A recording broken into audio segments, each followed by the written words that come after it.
Comment allez-vous les amis? J'espère que vous allez bien. Je n'ai pas de concept, je n'ai pas d'idée pour tourner cette vidéo, etc. Mais on va parler de manga et de chaînes manga en général. Du coup, une vidéo assez courte, peu de montage, qui va durer une dizaine de minutes je pense. Quelques questions que je me pose, que vous pouvez me répondre parce que vous êtes les seuls à me répondre. Je ne sais pas si cette vidéo va être énormément vue.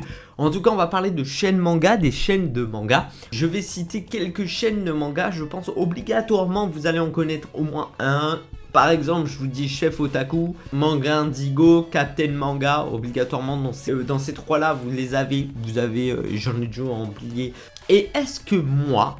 Pour vous, j'en fais partie de ces youtubeurs manga. Alors pas aussi gros, évidemment pas aussi gros, hein. Mais moi, sachez que je ne me considère pas du tout, mais loin de là, mais genre clairement pas, d'être un youtubeur manga. Alors pourquoi? Je vais vous l'expliquer. Parce qu'un youtubeur manga, pour moi, ils ont une culture de manga depuis très longtemps, quoi. Ils ont une énorme culture manga, ça veut dire qu'en gros, ils savent de quoi ils vont parler. Ils ne parlent pas que du mainstream comme moi. Moi, je suis tout nouveau dans le domaine du manga. Vraiment, je me suis vraiment mis à collectionner les mangas il y a un an, un peu plus d'un an maintenant. Le problème, c'est que j'en lisais quelques-uns, mais je ne collectionnais pas parce que ça valait cher, ça valait un certain prix, c'était moins connu. À la Fnac, le rayon manga était petit, hein, à cette époque par exemple.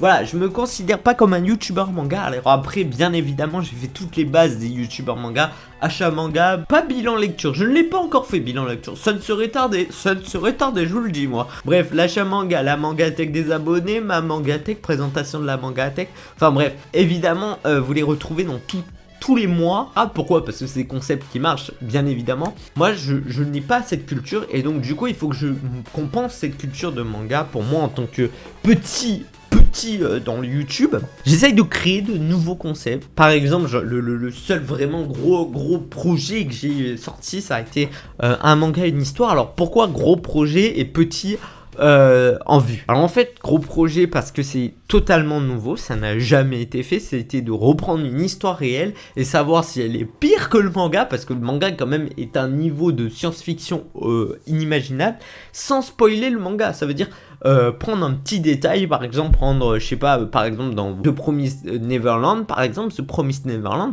j'ai pris une partie juste de l'orphelinat, parce que c'est vraiment la première page de l'orphelinat, et ceux qui ne savent pas, je recontextualise un tout petit peu, sans vraiment spoil, sans même pas spoil, en fait, j'essaye de ne jamais spoil, je le compare à la réalité de ce qui s'est passé.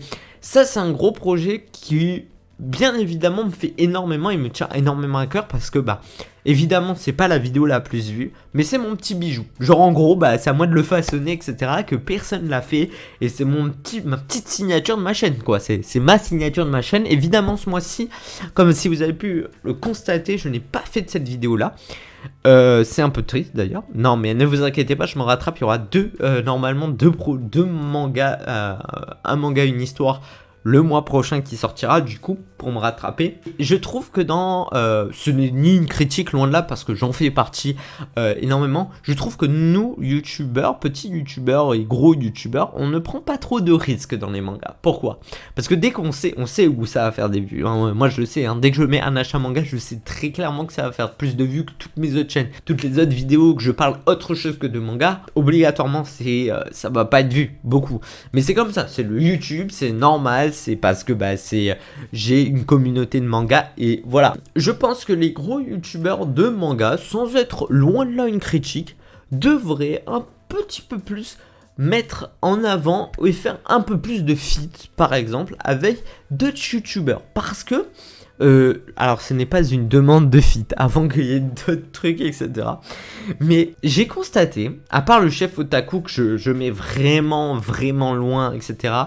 Mais quand je parle de Manga Indigo, Captain Manga, ils ont une communauté assez forte quand même, assez élevée, on est d'accord, c'est pas beaucoup, assez élevé, mais je pense qu'ils peuvent arriver à faire des feats entre eux.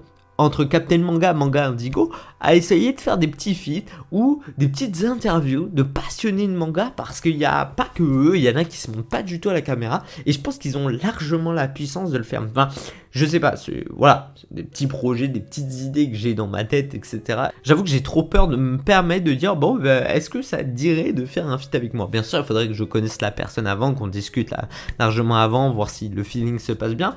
Et alors que je trouve qu'on est tous reliés à la même passion, tous les youtubeurs manga ont tous été reliés à une même passion, c'est les mangas. Ce qui est dommage, c'est de ne pas créer des projets ensemble. Voilà, c'est ma petite remarque que j'avais envie de faire. Pour ceux qui se posent la question, est-ce que ta chaîne va être continuée tout le temps dans les mangas ?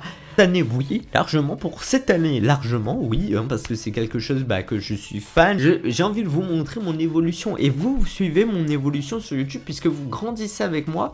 Enfin, j'ai vraiment débuté ces collections de mangas presque sur YouTube. Mais je ne connaissais pas plus, pas moins. Hein. Je ne connais toujours pas certains titres. Vous me dites certains titres, certains acronymes. Parce qu'il m'a fallu du temps à comprendre, par exemple, que SNK, c'était l'attaque des titans. Évidemment, bon, quand je l'ai appris, j'étais en mode ah d'accord, ok, d'accord, excellent, parfait. Évidemment, c'était ça. Les amis, ça a été la vidéo un peu blabla. Je sais pas si elle a été très intéressante pour vous. En tout cas, nous, on continue à rester dans les mangas. Sachez, oui, il y aura quand même les achats manga, bien évidemment. Il y aura des bilans lecture plus tard que je ferai bientôt. Puisque ceux qui ne le savent pas, j'en suis au tome 90 de One Piece. Je viens de mettre un sale indice pour les prochaines vidéos qu'il va y avoir. Je sais, j'ai parlé un peu de youtubeur manga. Il y a loin de là, je désamence avant qu'il y ait des clashs ou autre. Voilà, je les aime beaucoup, ces youtubeurs manga. Ils m'ont fait quand même, pendant le confinement, le premier confinement, ils m'ont fait découvrir bien ce monde comme il faut de manga. J'avoue que j'en étais en mode waouh, c'est ça les mangas. Ah ok, il se passe plein de choses, d'accord, voilà. En tout cas, s'il y a Manga Indigo, Manga Captain Manga qui sont passés par là, si vous voulez en faire un feat, hein, on parle de manga ensemble, on peut parler de manga ensemble. Si vous voulez me faire découvrir de nouveaux titres, on y va. Faites-moi découvrir de nouveaux titres. Bref les amis, on n'hésite pas à lâcher le petit pouce bleu, le petit abonnement, le petit commentaire comme d'habitude. Les amis, ciao les gars, à bientôt pour de prochaines vidéos. Lundi 20h sur Koh-Lanta, hein, non.